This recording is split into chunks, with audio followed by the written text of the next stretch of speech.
We've been exploring together the notion of life as being a journey, and with the idea that there may be a goal to this journey, the discovery of the meaning of life, if of course there is a meaning.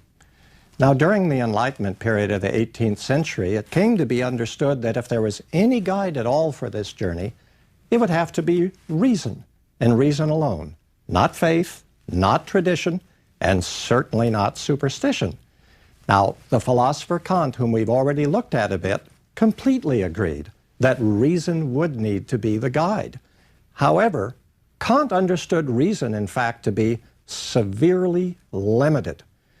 But oddly, at the same time, he said, there are questions we have to ask, questions about the meaning of life, and we're only human if we ask those questions. Well, reason's limited, we must use reason, and yet meaning of life questions have to be asked, and reason perhaps can't fully help us answer them. What do we do? Where do we stand? Well, I think a brief review of Kant's account of reason in relation to the enterprise of metaphysics, the looking for something beyond the world as we know it, is bound to help us to understand Kant's somewhat complicated vision and his very influential legacy, as we're going to see. Now, Kant saw reason as a cognitive capacity, as something we use to know things, as having two very important limitations. One of those limitations was that Kant said that reason could only be used to interpret our experience. It could never know the way things truly are in themselves. Philosophers tend to use big words. Kant's word is transcendental, that there's a transcendental function of reason, that it interprets, but it never gives us full access to something called reality. Kant also said that our reason generates ideas. That is to say, ideas emerge that our minds aren't equipped to deal with and to find answers to, but we're trapped by these ideas. We can't escape them. We have to ask them. And with Kant saying that we have to ask these questions and that these questions and ideas are unavoidable for us, we seem to be in a very, very difficult situation. Kant thinks that the three main questions are, what can I know, what ought I do, and for what can I hope? But when Kant claims that we are in the pursuit of those questions, he claims that we get into a deep, deep difficulty. And that is that our reason gives rise to something he calls antinomies. We might call these contradictions. For instance, if we ask the question, are we really free? Do we have freedom? Kant says that if we assume we're free, well, contradictory consequences follow intellectually from believing we're free. But Kant says that if we assume we're not free, equally contradictory conclusions follow. So Kant thinks that shows that our reason is actually not equipped to deal with these matters. Further, he says that we can't help, after all, but assume that the universe began at some time and that it's limited in its circumference of space. But he says if we assume that, contradictions follow from that. And he says if we assume that time never had a beginning and that space is boundless, equally, contradictions arise. Well, where does this leave us? If we assume we're free, contradictions follow. If we assume we're not free but our activities are determined, contradictions follow. If we assume time had a beginning, contradictions follow. If we assume time never began, contradictions follow. Where does this leave us? And then Kant asks a question that is going to haunt us. It's going to bother us as we move along. He asks what we can say about our true nature. What are we really like? But remember, as I've already indicated, Kant says our reason can only interpret. But if it can't know what anything is like, then it also can't know what we ourselves are really like in ourselves. I think, frankly, Kant never found a way to say something that was exciting and interesting in a literary way. He says this in that kind of conceptual way that philosophers tend to say things. On the other hand, what Kant is doing in opening the door to claiming that we can't know what we're really like in our true nature, but we only know ourselves as we interpret ourselves, Kant is opening up the possibility that there's a deep, deep mystery to what it means to be human. Now, if we're going on a road together toward the meaning of life, if there is a meaning to life, and we can't even be sure what we are like as human beings, if Kant's right that we only have our appearance to ourselves, we can't grasp our true reality, well, how can we move toward the meaning of life then? How can we know there is one if we can't know what our true nature is? And every time we talk about things like freedom or whether time had a beginning, we fall into contradictions. Kant, in fact, says that if we try to prove things about our true nature, as opposed to how we appear to ourselves, we fall into something he calls paralogisms. What that simply means is that there are fallacies in reasoning involved in every attempt to argue and prove what our real nature is. Bottom line on this, Kant says that everything we experience is through interpretation.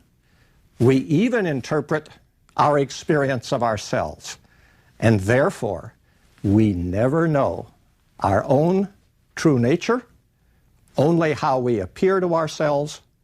And if we're looking for the meaning of life, well, if we can't even know our own true nature, how should we be expected to determine what the meaning of life is?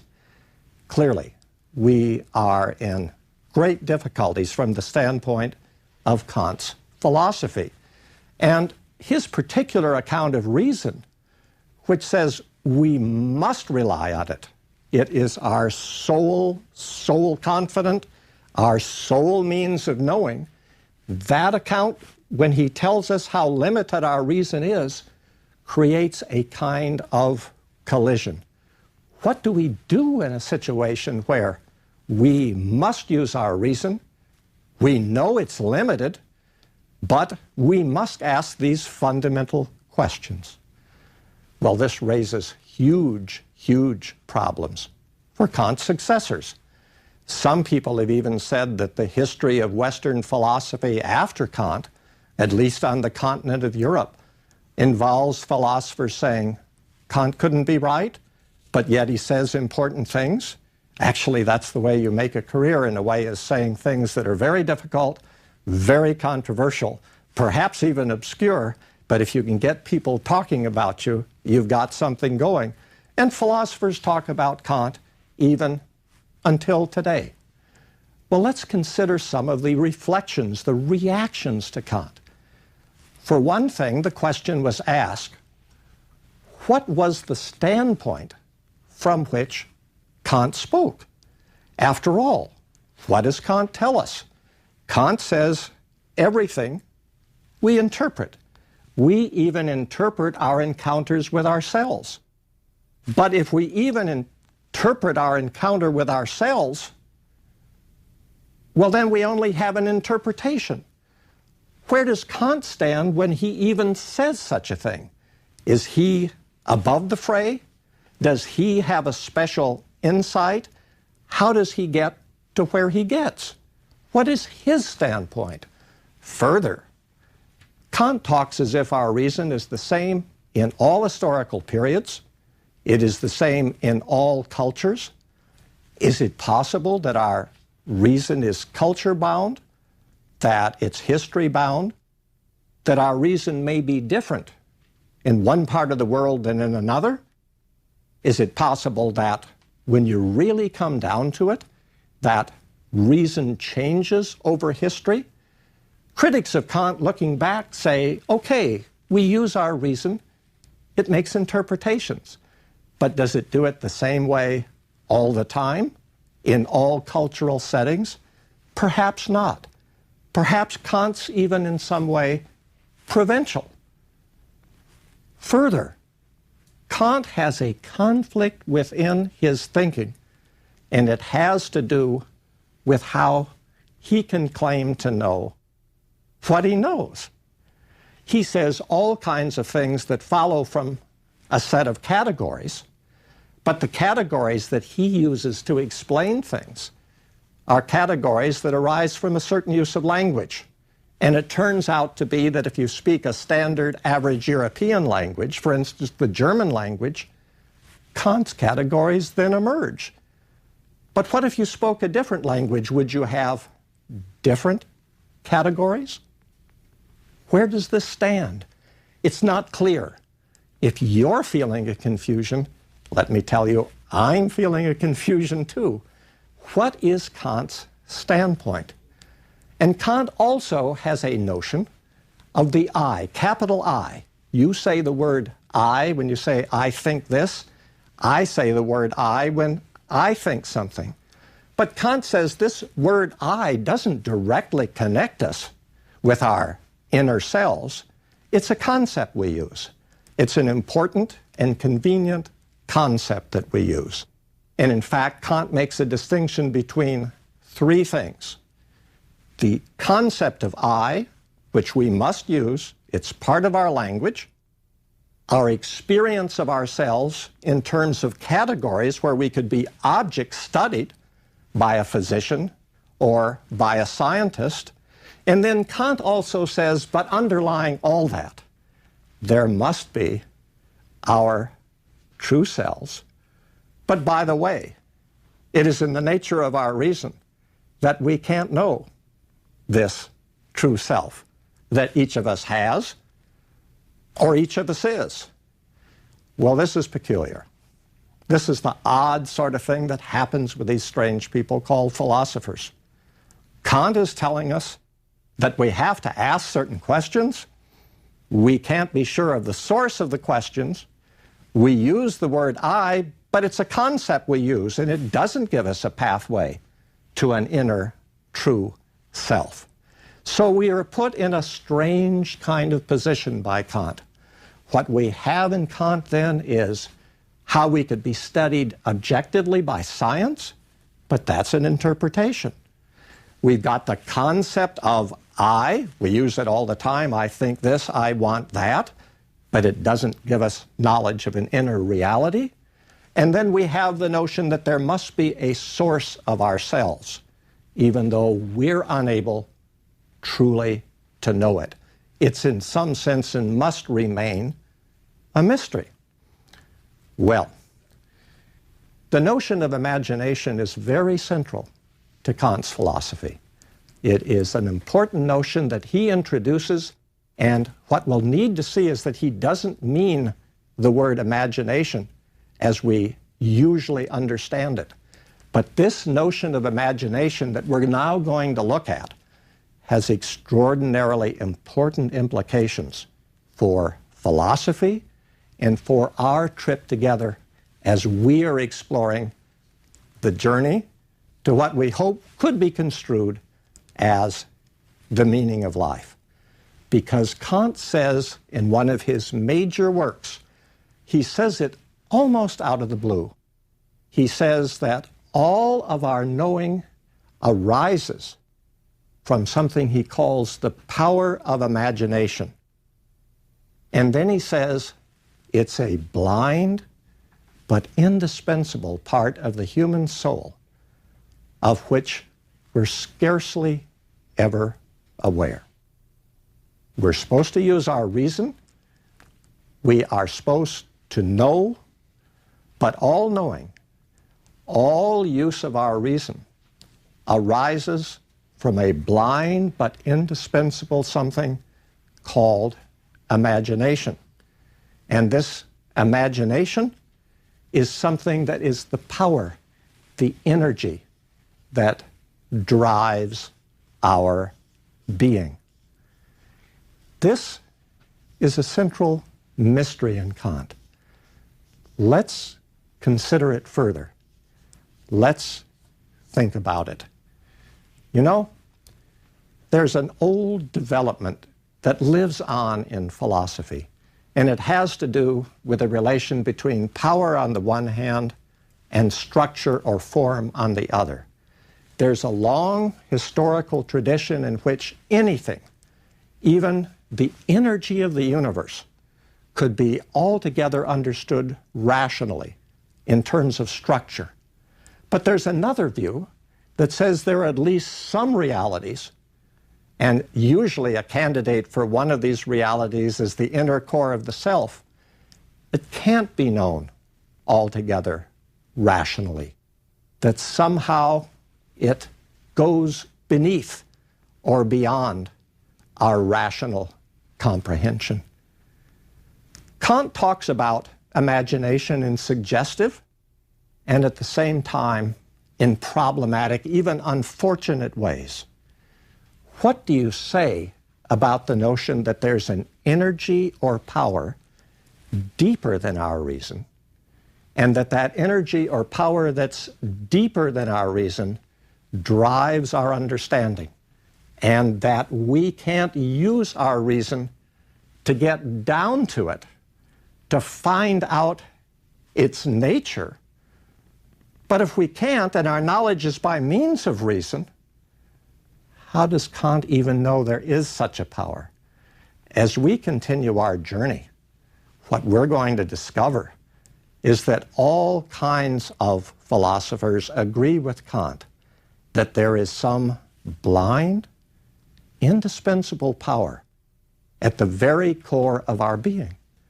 And just possibly, whatever the meaning of life is, if life has a meaning, it will have to do with our coming into touch with, our coming to be one with whatever that deep-seated power is. And it might be non-rational. That is to say, it might be the sort of thing that is mysterious. But one thing is important for us to remember is our journey course, that is to say, our journey along the route to the meaning of life continues. This notion of a power, of some kind of energy that is the deepest element in us, will continue to be part of our thinking.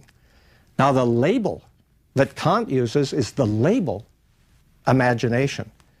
As we go forward, other philosophers looking to think of ways of understanding how life is meaningful will be talking in ways very similar to Kant. They will be talking about some inner reality deeper than our reason, but they will not necessarily use the word imagination. As we're going to see, they may use other words. Now, the Romantics, for instance, and we'll be thinking about the Romantic tradition in a later lecture, are very caught up with this idea of an inner, irrational, perhaps even non-rational imagination. And for instance, Coleridge, the English poet, will take inspiration from Kant, and he will say that imagination is as important as anything can be, and it's the true source of our being, the absolutely true source of our being, and it is that from which any meaning for human life must arise. We turn to look now, reflect on, frankly worry about human freedom. Notice we've already said that Kant says that our minds are incapable of showing whether we're free or not free. And what Kant says on that basis is, since we can't prove we are or we aren't free, we'll just assume that we're free. He does make space. Space is available in his theoretical philosophy for freedom, because after all, he said, we can't know our true nature, therefore we couldn't know if we were free, and we can't know about freedom without falling into various contradictions.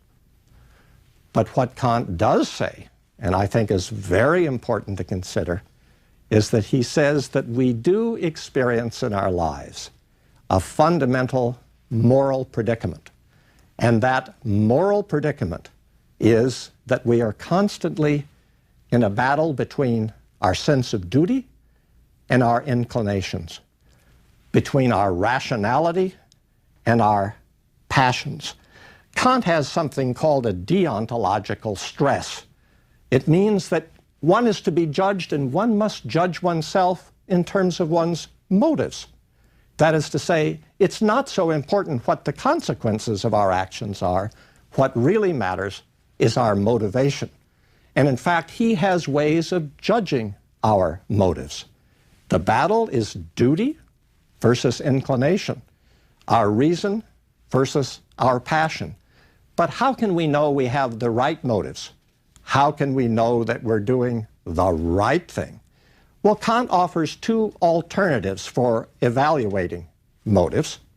One alternative he offers is he says that you should consider whether what you're doing any other person should do in a similar circumstance. You should never make an exception of yourself. And another thing Kant says is that in whatever you do, you should always treat other people as ends and never use them as means. So reflect on this for a moment. Here is Kant, and he's given us a specific, somewhat austere battleground in which to live. You and I think, whatever our journey is in life, wherever we hope or expect to get, whether we consider there to be or not to be a meaning in life, we probably have a rich load of experience. Kant wants to narrow it down to reason versus passion, duty against inclination, wants to judge us all together in terms of our motives, our intentions. Are we acting out of respect for what we ought to do, something called the moral law? Or are we just looking at consequences? By the way, in passing, something that clarifies this, something that we can get existentially anxious about if we like, the Internal Revenue Service has to prove intent if they think something has gone wrong. They're all together into motives. Kant would applaud the notion that what finally matters is motive. However, medicine is something else. If the surgeon comes in, you've had your leg taken off, you are in to have your tonsils out. If the surgeon says, I meant well, my motives were good, probably won't work. You'll probably end up suing the surgeon. You may win. We'll worry a little now if there's some surgeons among us on this journey of life. No harm meant. We just want to be very clear that for Kant, it is motive that matters. The fundamental motive is respect for the moral law, to purify our will so that we don't think about consequences. We just do what we ought to do. I think in John F. Kennedy's Profiles in Courage, in the preface, something like the following is said. A person does what he or she must, regardless of personal consequences, and that's the essence of all human morality. And Kant agrees.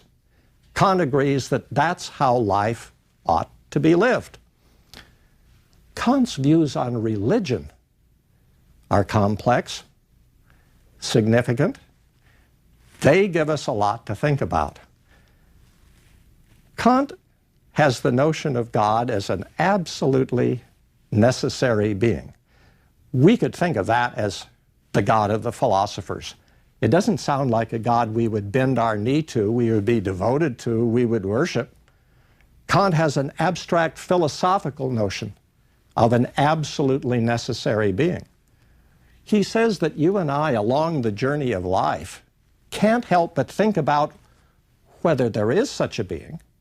We can't know, but if we think as philosophical people, we will think that, yes, we have to reflect further on this. And it's Kant's view that as we reflect further on the notion of an absolutely necessary being, there are no proofs that work, no proofs that this absolutely necessary being exists. Kant himself, the person, is very wrapped up in what could be called teleological concerns. That is, he sees a kind of purposiveness in nature. He doesn't think you could prove it's there, but he has a sense that there is a kind of purposiveness in nature. And though he says proofs for a philosophical God, an absolutely necessary being, don't work, he has intimations through this sense of design, which he says you couldn't prove is there, but he has intimations that that tells us something about a powerful being beyond us. But how Kant actually works out his religious views for you and me, how he would construe religion related to us on the journey toward the meaning of life, is extraordinary. He thinks that religion must be understood thoroughly, rationally. We have to have a thoroughly rational conception of the religious life. We must not let our feelings be indulged. We must work thoroughly from within reason and from in the moral life. Kant claims to come up with an argument that would show that we're immortal. That argument goes as follows. We have the duty, which we would experience if we closely examined our inner lives, to perfect ourselves. And Kant claims that you could only have the strong sense of duty, which he says any of us would have if we concentrated on our inner moral life. You could only have that sense of duty if you were in fact able to discharge that duty. So, if we have this sense of duty, Kant claimed he did at least, to reach perfection, then we must be able to become perfect. And by perfect, he means completely moral, doing everything out of duty. Oh dear. What Kant tells us is that it's obvious to him, should be obvious to you and me, that in a finite period of time, that is the period of time allotted to us in this life, we couldn't perfect ourselves. But if we have that duty, and anything that we have a duty to do, we could, Kant says, therefore, there must be an infinite period of time available to us. If we have the duty and we can discharge it, you and I can become perfect, but we can't in this world. Then we must live long enough that that perfection could be achieved. Now, many philosophers looked at Kant, looked at his writings, saw the kind of genius he was, and said, but this doesn't add up. This is almost a crazy notion. Do we really have the obligation on ourselves to perfect ourselves? Does that mean, even if we had that obligation, that we could? Could that really mean we would live forever in order to become perfect? And Kant even adds to this. Kant even says, well, there must be a God, because after all, if you were perfect, well, then you should be rewarded with a complete happiness. And only an extraordinarily powerful being could give the kind of happiness you deserved if you became perfect. So it doesn't prove it, but there's something to the logic of moral life that suggests that God exists as the basis for rewarding us for having become perfect, that is morally pure, and we can do it. Well, this is extraordinary. This is an extraordinary set of doctrines, and the reactions to them are many, and many are even outraged by them. But this is the kind of confidence that Kant has. Let us move a little now toward a conclusion. Let us consider further these strange things that we've looked at. We've looked at a rational conception of human life. We have looked at the notion that we cannot really know our true nature. Kant tells us that nonetheless we can look within ourselves and discover duty, and the need for duty to fight desire, duty to fight inclination, reason to fight passion, and that we even can see that we have the duty to completely perfect ourselves along those lines. This is a very stern view. This is a very austere view.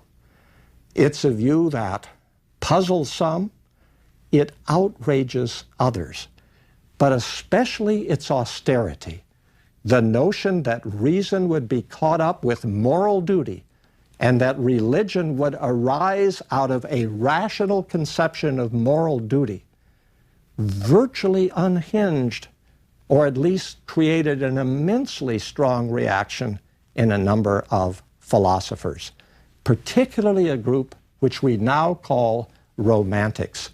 And it's the romantic reaction to Kant's rationalism that we'll be looking at in our next lecture, in our next time together, along the journey toward determining whether there is a meaning to life.